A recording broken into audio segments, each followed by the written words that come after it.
ఇంకో ఇతరులను చూసి మనం నేర్చుకోవాలి. కయ్యని హేబుల్ గురించి చదువు, ఒరే కయ్యన్లాగా ఉన్నావు నువ్వు ఇలా అవుతారా బాబు, వద్దురా గొడవ మనకు వద్దు.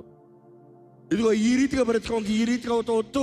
అదే సమయంలో విశ్వాస వీరులను చూసినప్పుడు ఆ రీతిగా నేను తెగించాననుకో, దేవుడు ఇట్లాంటి కార్యాలు జరిగిస్తాడు. ఆ రీతిగా నేను జీవిస్తే, ఈ శోధనని నేను సహిస్తే, ఈ పోరాటాన్ని నేను జయిస్తే దేవుడు నన్ను దీవిస్తాడు.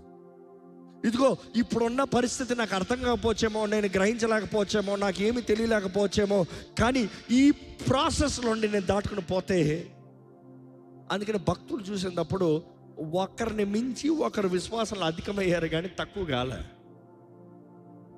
యోబు మిత్రుల గురించి ఎరిగొన్నాడు. యోబు కాలాన్ని చూసినప్పుడు ఆయన అంటున్నాడు, ఆయన విశ్వాసం చూడండి, వారు ప్రవచించే విధానం చూడండి, వారు దేవుని ఏ ఎక్స్టెంట్గా నమ్ముతున్నారో చూడండి. అదే సమయంలో అబ్రహాంని చూడండి. ఎవరు చెప్పారు అబ్రహాంకి? ఈరోజు మనకి ఇన్ని బోధనలు ఉన్నాయి, ఇన్ని బోధనలు ఉన్నా కూడా మనుషుడికి విశ్వాసం చాలట్లే. అబ్రహాంకి ఎవరు బోధించారు? తన హృదయంలో తను కలిగిన ఆశను బట్టి దేవుడు తను బయలుపరిచాడు. తన హృదయంలో తన కలిగిన కోరిక వాంఛను బట్టి దేవుణ్ణి కోరకుండా దేవుడు ఎవరిని దర్శించాడు. బైబిల్లోనే సత్యంలో, మార్గంలో, జీవంలోనే